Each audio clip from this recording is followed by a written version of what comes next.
Something happened at Chicago Bears training camp that has fans talking, and once you hear the details, you'll understand exactly why this offense is generating so much excitement heading into the season.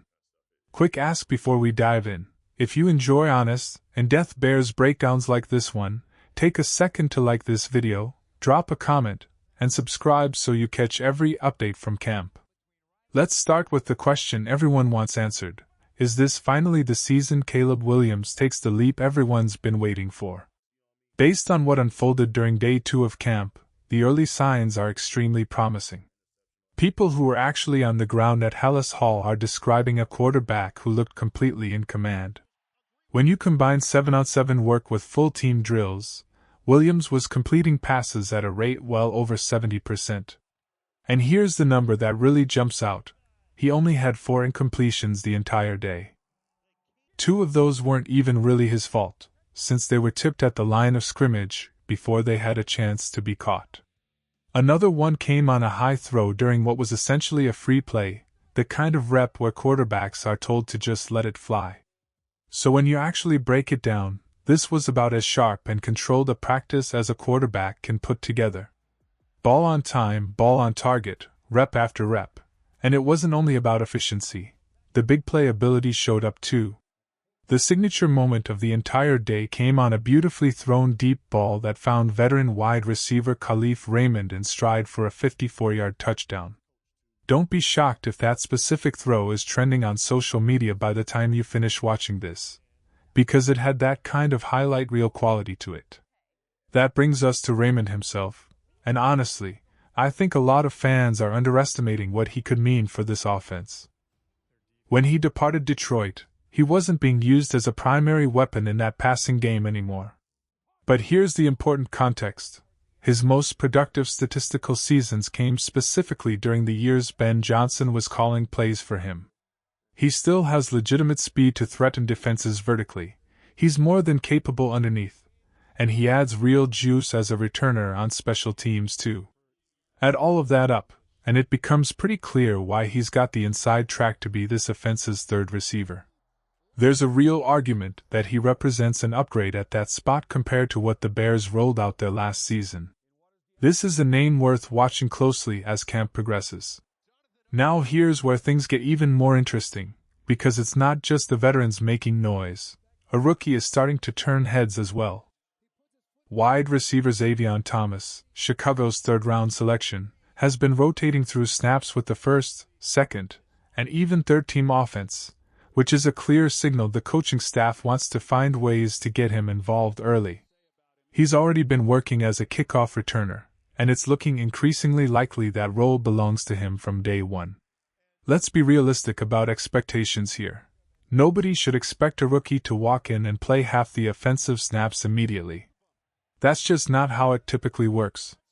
But as the season progresses, don't be surprised if his role steadily expands, similar to the trajectory a certain second-year receiver followed last season.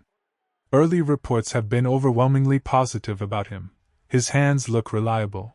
His route running is more polished than you'd expect from a rookie, and the explosive speed that made him such an intriguing prospect coming out of college has translated directly to the field. Keep this name in the back of your mind, because it might matter a lot more as the year unfolds. Let's run through a few more notes from practice. Along the offensive line, the battle at left tackle continues to develop. Jedrick Wills worked in with the second-team offense today, while Kieran Amagaji rotated in with the third group. Braxton Jones is still holding the top spot with the starters heading into the next stretch of camp. Over at nickel cornerback, Cam Lewis took the majority of first-team reps today, a day after Jalen Jones got the initial opportunity with the starting defense. A clear sign that competition remains completely open while Kyler Gordon continues working his way back from a calf injury. And here's a development worth watching closely. Running back Kyle Manengai was absent from practice today. There's no confirmation yet on whether that's related to an injury or something personal, so it's too early to jump to conclusions.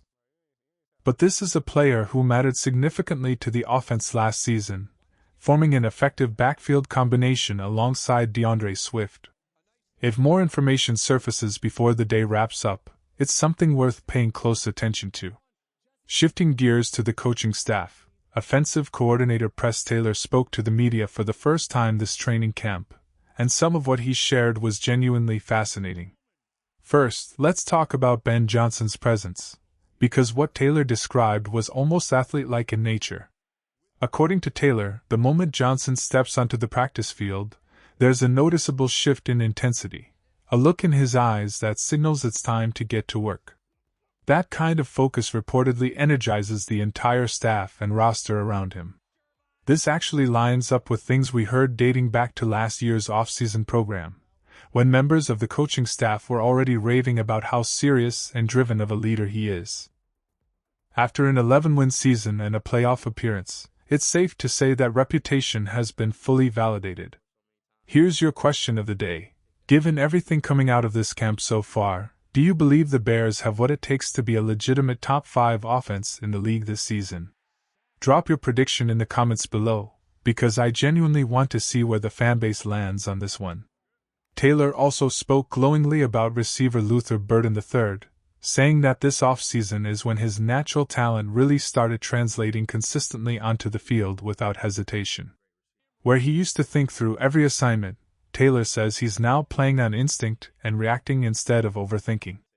Combine that mental growth with the reported work ethic he's shown all summer, and coaches clearly believe this is a receiver primed for a significant leap in his second season.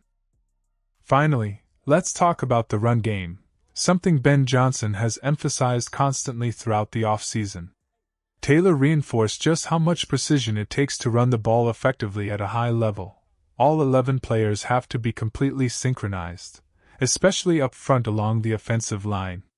For a stretch of roughly 10 games last season, the Bears actually had one of the most productive rushing attacks in the entire league before it cooled off late in the year, including during the playoffs. Given how much emphasis this coaching staff places on that specific issue, it's reasonable to expect the run game to be a major point of focus as camp continues. So here's the big question heading into the rest of training camp.